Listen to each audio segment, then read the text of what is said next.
is to take the information that is available in my field, in the field of reading, in the field of dyslexia, in the field of education, to find the best of that research, what really works for kids who struggle with reading and writing, and to help home educators in particular, but all educators, understand the best ways to teach and to help kids integrate all of their language arts. So we're not just working on can we get kids reading, but we're working on really helping them become the best readers and writers that they can be, and then taking those skills not only throughout all of language arts, but across the curriculum.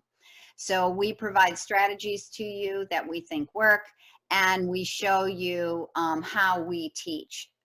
So we have both materials and educator classes that we will explain to you in greater detail as we go along.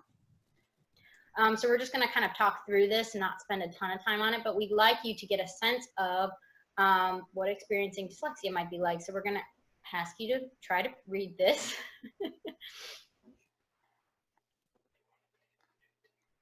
Probably takes you only a second or so to realize that you really can't very well.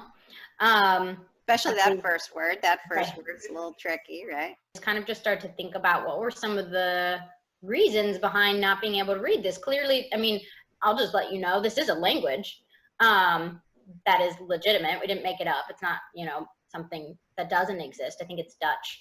So this is a language, so why can't you read it? Often we're telling our students, just read it. Work a little harder. And so we're assuming here that you don't know Dutch, and so that you really don't have a phonics system, an understanding of, you know, kind of this basic sound to letter relationship that you need to tap into to be able to read this. So let's look at the next one. Right. Yeah, so try reading this one. If this one is a little bit easier, what are some of the reasons it is?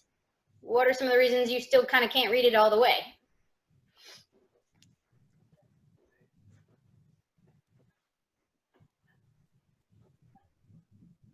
This one just felt more familiar.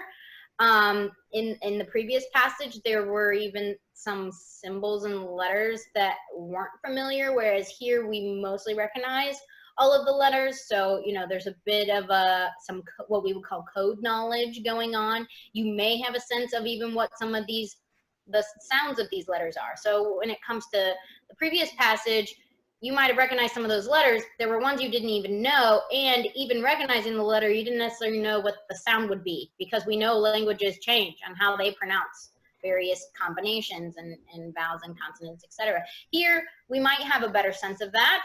You can pick out some words because they seem to be related or familiar to, meaning-wise, some words that we know in our own code, perhaps. Right, and because you have, so you're using some strategies now that a good reader would use. So you're using this sound to symbol knowledge, what we think of as typically phonics. Even though the spelling is still off for us because we have different symbols that are being used for sounds, you're also using some word form memory, and that some of these words look familiar to you on two levels. One is it looks familiar to you in terms of just being able to kind of guess what a word looks similar, even though the spelling is a little off. You also are able to use this meaning, this information of what words mean, and so you're breaking words into familiar base words, and you're starting to think, oh, forma, that could be form, right? And dificultades could be difficult. So you have, not only are you using your word form memory, you're using your meaning knowledge and your base word knowledge. So you're tapping into that. You're also probably using a little bit of grammar here. So even if you don't know Spanish, you have a sense of what are the main content words and what are probably some of the little grammatical functional words that might mean, you know, might be some prepositions or something like that, right? So you're actually using a lot of skills when you're trying to read this.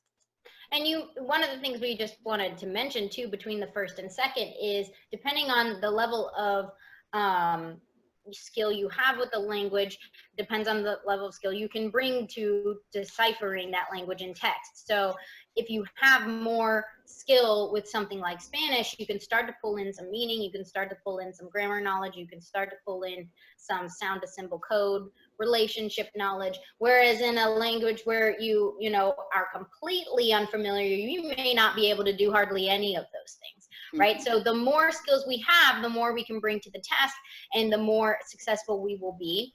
So here we are at English, and assuming all of you are English speakers, we can read this one. So I'll go ahead and read it. Developmental dyslexia is associated with difficulties in processing the orthography, the written form, and phonology, the sound structure of language. So the advantage of having you try to read something that is not in your language is it forced you to kind of notice some of the skills you were trying to use and which ones were unavailable to you.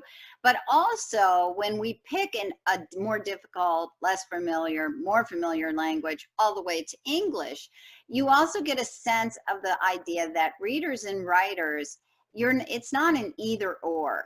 We're all on this continuum of strengths and weaknesses. And so your child, if they're a struggling reader, could be very different than your neighbor's child who may be a struggling reader, or the person you read about online. So when we talk about these strategies that work, we're not just picking a strategy that worked for the kid next door. We're picking strategies that work across a large body of children who struggle with reading and writing. And who struggle with reading and writing with various strengths and weaknesses. So, I could have a child who I would say struggling reader writer, and then another child I would say is a struggling reader writer, but the skills that they bring to the task can look quite different, right? Yeah. So we are using methods that we, have used in practice, because we're therapists, we work with kids, we have our own caseloads, and we've also are research based, so that we cast a wide net and help teach all these kiddos who may struggle, or maybe even are typical, right? Some of you are just looking for the best way to teach your kids language arts, because goodness, it's complicated. Language arts the language system is rough, it's hard, it's not actually obvious to anyone, even if you have typical learners. And so we truly believe that what we're doing is best practice based on the results that we see and what the research says. Right. And our goal is to teach you, the educator, because you are going to have to modify. No matter what program you buy, you have to modify it for your child and their unique strengths and weaknesses. And that's where we want to try to help you.